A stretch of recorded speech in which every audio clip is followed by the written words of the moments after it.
Mais tarde, na tradicional live de quinta, o presidente voltou a fazer críticas às restrições adotadas pelo país. Como é fácil impor uma ditadura no Brasil? Vou repetir. Como é fácil impor uma ditadura no Brasil? Em nome da ciência, em nome da sua vida, você vai ficar em casa mofando. Eu tenho como garantir a nossa liberdade. Eu sou o garantidor da democracia. Tendo em vista a situação que está acontecendo no Brasil, usam o vírus para quê? Para te oprimir, para te humilhar, para tentar quebrar a economia. Não podemos deixar isso acontecer. Eu sou a pessoa mais importante nesse momento. Faço o que o povo quiser. Bolsonaro. Em primeiro lugar, desculpa, Sheila, a máscara de Bolsonaro literalmente caiu menos de 24 horas depois de ele aparecer usando o equipamento de proteção ao lado de ministros. Ontem, na live, ele aparecia cercado ali de apoiadores. Muitos. Eram 4 na mesa em que apareciam no take, né, da câmera, mas uma imagem dos bastidores da live publicada pelo primeiro filho, Eduardo Bolsonaro, mostra que havia pelo menos umas 25 pessoas aglomeradas ali acompanhando a fala do presidente. Ninguém de máscara.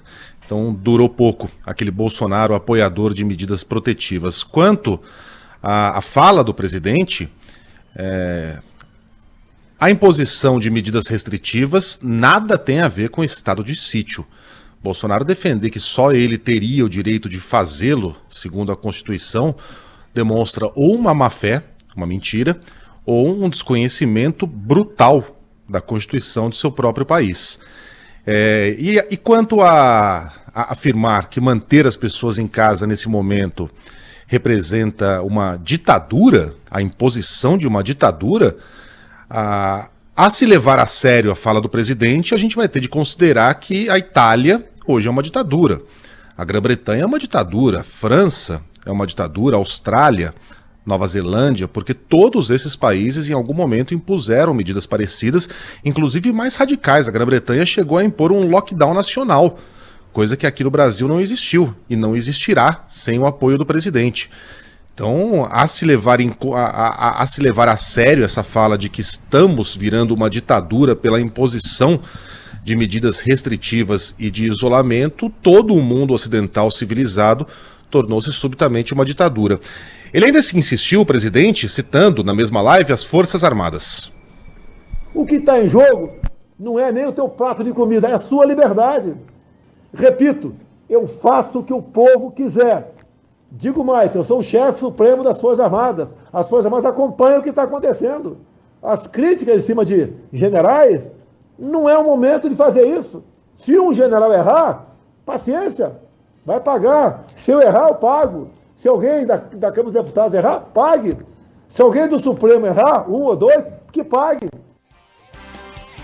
Teve um outro ponto que a gente não vai colocar aqui, que é o seguinte: o presidente da República ontem decidiu ler uma suposta carta de um suicida para reforçar as críticas às medidas de isolamento social tomadas por estados e municípios no combate à Covid-19, né? Ele leu, ele estava segurando essa carta ali, teria sido deixada por essa pessoa, depois o filho, é o 02, né, que é o Eduardo, o Flávio é o 01, o Eduardo é o 02 e o Carlos é o 03, não é? O Eduardo, o 02, ele divulgou essa carta nas redes sociais e foi, obviamente, vamos colocar repreendido ou criticado, porque a Organização Mundial da Saúde, ela tem um manual para lidar com esse tipo de situação. E a gente sabe que a divulgação de casos de suicídio, ela pode ter um efeito muito pesado, um efeito devastador sobre as pessoas que estão emocionalmente vulneráveis, né? Não se faz isso e consta desse manual da Organização Mundial da Saúde justamente não divulgar cartas de suicídio, não compartilhar isso em redes sociais, e aí fica também aqui o alerta para que as pessoas denunciem se isso acontece em algum dos perfis e essa pessoa tenha conhecimento. Então, é muito importante não dar prosseguimento nisso, por isso a gente não vai nem colocar aqui no ar esse trecho da live. O Eduardo, não satisfeito, divulgou uma foto do cadáver. Um lorde, um ser extremamente civilizado.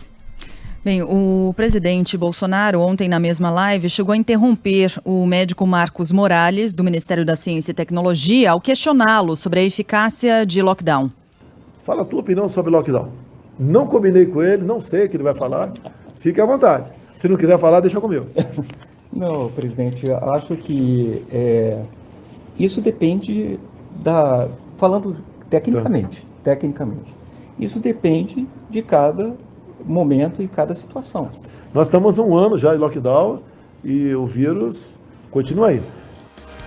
Bom, não estamos em lockdown há 1 ano, né? Estamos com uma pandemia há 1 ano. O presidente também criticou quem o chama de antivacina e negou mais uma vez que tenha falado em gripezinha. Em especial aqueles que nos criticam sem qualquer base. O governo abandonou o tratamento do Covid, a ele é antivacina. Ele falou que era uma gripezinha. Estou esperando alguém mostrar um áudio ou um vídeo meu dizendo que era uma gripezinha. Estou esperando. Ou aqueles que dizem que eu sou terraplanista. Tem aqui, né? Em pelo menos 2 momentos do ano passado, a gente poderia selecionar até outros, o presidente Bolsonaro usou a palavra assim, gripezinha. Depois da facada não vai ser uma gripezinha que vai me derrubar não, tá ok? Se o médico ou o Ministério da Saúde me recomendar um novo exame, eu farei. Caso contrário, me comportarei como qualquer um de vocês aqui presente. No meu caso particular, pelo meu histórico de atleta, caso fosse contaminado pelo vírus, não precisaria me preocupar.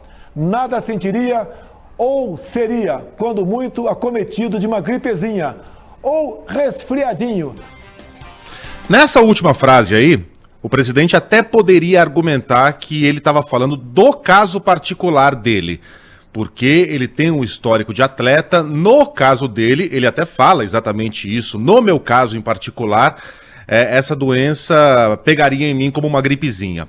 Vá lá, a gente poderia até discutir isso. Naquela primeira fala, que a gente colocou no ar, que na verdade veio depois, né, a ordem está invertida, aí não. Aí não. Se a gente puder colocar de novo, ele, aliás, nem precisa. Ele fala assim, depois da facada, não vai ser uma gripezinha que vai me derrubar. Ele está se referindo à doença, sim, e aí já não é mais no caso particular dele, como gripezinha. Depois da facada, não vai ser uma gripezinha que vai me derrubar. Mas essa é uma discussão tola. É uma discussão semântica. O fato é que o presidente se referiu à doença como algo de pouca gravidade. Como algo que não afetaria a saúde do brasileiro, não mataria muitas pessoas. Ele falou em 800 pessoas lá no início da pandemia, que provavelmente morreriam 800 brasileiros, todos velhinhos, todos com comorbidade. Hoje a realidade é bem outra. A gente está flertando com a casa dos 300 mil mortos.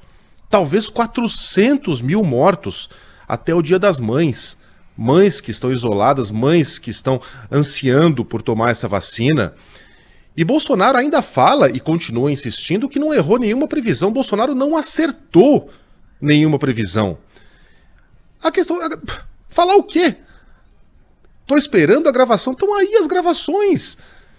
Mas ele estava se referindo... Sério, cara, você vai se apegar nesse argumento tão frágil, tão tolo. Independentemente de ter usado em outras ocasiões a palavra gripezinha ou não, foi assim que ele tratou a doença. Faz 1 ano que a gente está vendo o negacionismo, né? A tentativa de fingir que não tem nada lá fora acontecendo. E ele olha na nossa cara, sem máscara, mais uma vez, cercado por puxa-sacos, e mente sobre o estado de sítio, mente sobre a vacina, agora se diz um defensor da vacinação. Mente como quem respira. E quer que a gente compre essa versão, essa esparrela de que ele levou a sério a doença desde o princípio.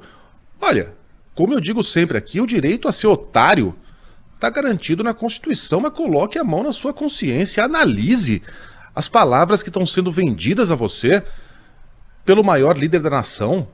Em frente, Carla.